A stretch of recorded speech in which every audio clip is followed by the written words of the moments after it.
So why is it that many Americans are deciding to put off traditional goals such as marriage and having kids?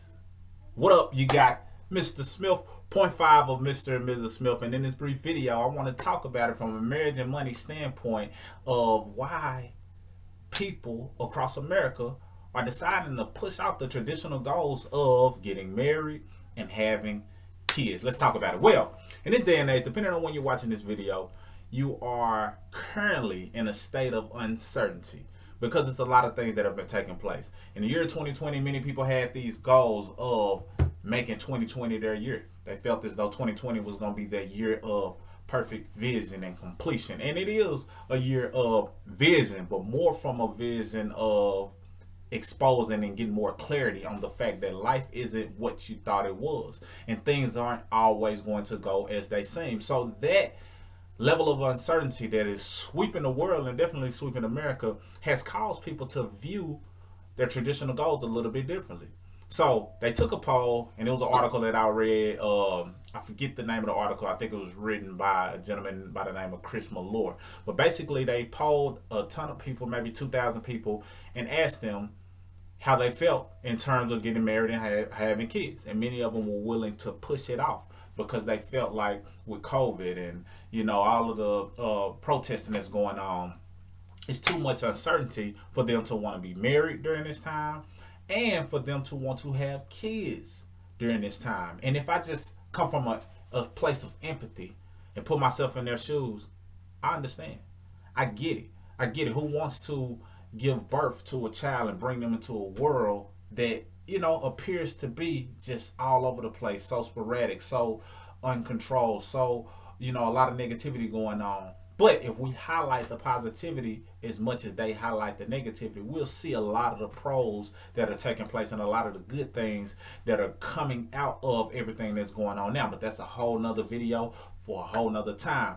But what is your perspective? Drop it in the comments and I'll let you know the angle and why they're considering pushing off traditional things such as marriage and having kids. Well, the number one reason why they're all considering pushing off marriage and having kids is because they want financial security to be at the forefront of everything. Meaning they want to be financially secure before they get married, financially secure before they have kids. What's your take on that? And I understand that. I understand that perspective because if you go into a relationship and you're already financially secure, it makes the marriage not have to go through some of the things that many marriages have to go through. It makes the kids grow up in a way that allows them to not experience certain forms of lack.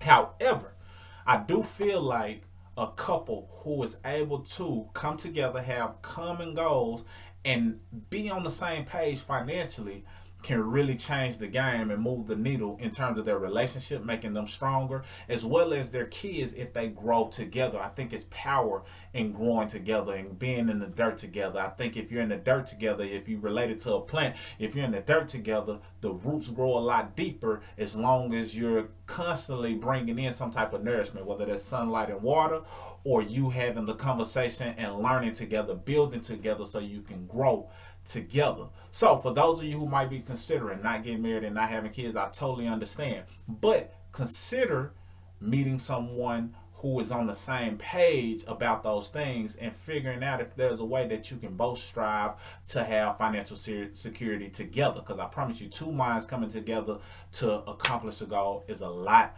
better than just one, as long as you're on the same page. Now I get it, you might not agree on everything, you might bump heads in certain areas, but as long as it's not anything that's detrimental, meaning that it will lead to separation indefinitely, then I think you'll be able to weather the storm and make it through. And they were also saying that many people, many couples consider financial security as a form of showing love to the significant other. And I can feel that as well, because if you have financial security in place, it minimizes the tension in the household. It relieves a lot of the stress and a lot of the uncertainties. Now, don't get me wrong, some of that may be allotted in other areas because some families, some couples might not have financial issues, but they have cleanliness issues or other issues, perspective issues, upbringing issues, and it may show up in other places. But some people consider financial security as a form of loving their spouse, meaning that if they're not striving towards creating a financial secure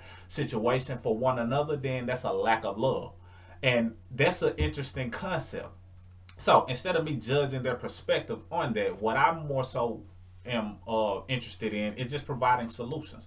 Because whether you're single, whether you're married, whether you're engaged, whether you aim to have kids or have a solid marriage or not, financial literacy and economic empowerment and having some form of financial stability is non-negotiable.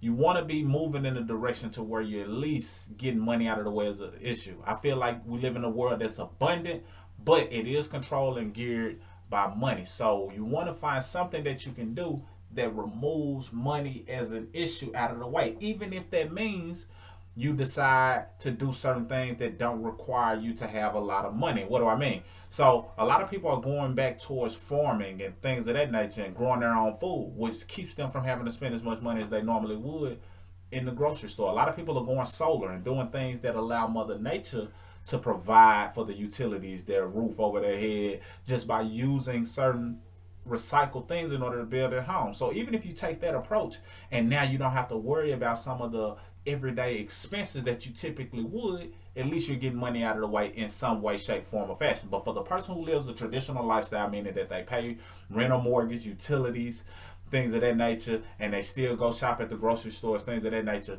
financial literacy is going to be a huge component for yourself and your sanity and for your relationship. And if you and your spouse can get on the same page about it, it's even better. So I'm speaking to the singles and I'm speaking to those who are married. Now, financial literacy can be a host of other things, and it's a lot of different gurus that will tell you you need to do this, you need to do that, and some of it is conflicting information. I'm not here to dispute what they say, but what I say and what we say here at the Marriage and Money Mr. and Mrs. Smith channel is that you want to practice what we call income shifting. And income shifting is a strategy that we teach and use that has helped countless people all across America. And basically what it does is take a person from wherever they are to wherever they want to be. So, for example, income shifting by definition is basically shifting your income from entities or people or certain expenses that's taking money out of your pocket and shifting it back into your pocket. So what does that look like? In most cases, people work a job, whether they're working that job from home or whether they actually go clock in at a physical location. Most people are working a job. Most people don't know it, but they're overpaying in their taxes. Sometimes when it comes to getting your finances in order, one of the first places you look is your debt, your expenses, seeing how you can just budget your way through your financial storm. And that's great. That's fine and dandy, but it's limitations there. It's only so much budgeting that you can do. It's only so much cutting back that you can do. It's only so much, eating ramen noodles or whatever it is that you do to save money. It's only so much of that you can do. And that's not to knock anybody who's doing it, but it's only so much of that you can do, true? However, when it comes to minimizing your taxes, if you look at it and you calculate all the taxes that we pay, whether it's on our job and they take taxes out of our check, whether that's every dollar we spend has a tax associated with it, whether that's us buying our home or car and we see that it's a tax associated with it, whether that's us paying a personal property tax every single year, taxes add up to become our biggest bill. So if we don't gain control of it, then we lose hundreds of thousands, if not millions, throughout our lifetime. So it's important that we look there. So one of the first things we teach with income shifting is, let's see if we can minimize those taxes. Most people work a job and they're overpaying taxes at their job, meaning that when they get their paycheck, they look at the gross, they look at the net, and the amount in between is usually taxes outside of insurance and things of that nature. The amount they paid in taxes is usually $200 to $800, and we've seen upwards of over $1,000 that they pay in taxes. Many times that's an overpayment. So we teach people, look, this is the right way to go about correcting your situation so that they're taking the proper amount of taxes out. So now many people are able to give themselves an increase in pay to the tune of $200 to $800 extra per month. Now, If you got $200 to $800 extra coming back into your household per month, that's a lot better than budgeting. Many times when a person budgets, they're not able to get $800 extra back into their household or hundreds of dollars back into their household. So now that you got this newfound cash flow, it's a matter of what you do with that cash flow. So we teach people, now that you shifted that income back into your household, you take that 800 and you apply it towards your debt, whether that's student loan, mortgage, car, personal loan, you name it. You're paying that towards that debt, and you're paying that debt out faster. Also, if you don't already have an emergency fund, a contingency fund is what I like to call it, basically where you have $3,000 to $5,000 tucked away in the event that something happens. You want to build that emergency fund up as well, because what that does is protect you from having to swipe the credit card or go into more debt. It just allows you to get some level of freedom, because now you have an e-fund in the event that something happens. All of this is done with that extra cash flow. We also teach people, listen, yeah, you can cut back, see where you're overpaying on certain things you might be buying, but if you start fixing your credit, you might be able to cut back and save some interest on the credit cards, on the mortgage, on the car loan, and even day-to-day monthly bills sometimes use your credit and they charge you more if your credit is not up to par. So all of that is a part of the income shifting strategies. And then we lead into you understanding investing, so you can take that money and grow that money and turn it into some type of financial legacy, because you're able to pass down the ownership in the things that you're investing your money in, whether there's real estate, stocks, bonds, mutual funds, ETFs, REITs, whatever.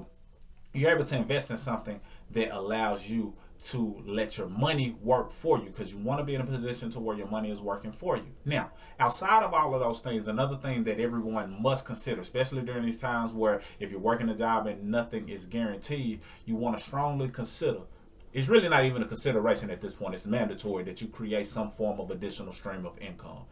Some kind of way that you're able to control how much income you're earning, or at least the income that you earn is not being pre-taxed. Because when you get yourself in that situation and you're making an extra form of income outside of your mainstream of income, that's a powerful place to be in. I don't care if it's an extra $50, $100, $1,000 that has the potential to grow and ultimately replace the original income. You're in a good place and you're moving in the right direction. So many people wonder, how can I do all of those things? You said, minimize the tax and getting out of debt. We got a one-stop shop that allows you to do all of those things, and I just pretty much gave you a example of exactly how it all works. But now I want to give you a system that teaches you how to do it, that gives you a step-by-step game plan, cash flow plan is what we like to call it, that shows you what you need to do from step 1 all the way to step 8. And step 8 being you having your home paid off, investments growing, and you're just investing your money and you're building real wealth, creating a retirement for yourself. And retirement is not based on age, it's based on money. So if you're creating a retirement, then you can retire when you deem necessary, whether that's at the age of 30, 40, 50, it doesn't matter. You don't have to wait to the age of 65 in order to retire using our system and our platform. It also includes step-by-step things that you can do in order to better your credit, because if you get your credit intact, now you're able to navigate and leverage your credit, and that can be something that you invest with. But that's a whole nother video, a whole nother conversation. But ultimately, I just want to speak to the people who are single, considering being married, but pushing it off because of financial literacy purposes. You can take advantage of this system as well, or you can get with a like-minded individual who's able to see what you see, and you do it together, and now you're able to conquer those obstacles a lot faster. If you're already married, then you strongly want to consider this as well. Click the link below if it's one available, and it'll get you access to the blueprint of how to do it. Very inexpensive. It's a membership. It's very inexpensive. You can get enrolled, or if you have questions and you want to reach out, or you want a separate presentation that just gives you an overview, or you can look at some of our old videos where we go and give an overview of how it all works. But if not, and you're ready to just get started and really start taking full control of your finances based on everything that's going on, click the available link below, and I'll be available to assist you. Once you complete the steps, I get a notification that says congratulations, so and so just got access to the membership, and I'll reach out to you within 24 to 48 hours so I can assist you along your process, see where it is that you are, what you're wanting to do, and plug you into the right things to make that happen. That's all I got for now. Ask any questions or any videos you want us to do on this channel, and I salute you in advance and I welcome you in advance. Mr. Smith, signing out.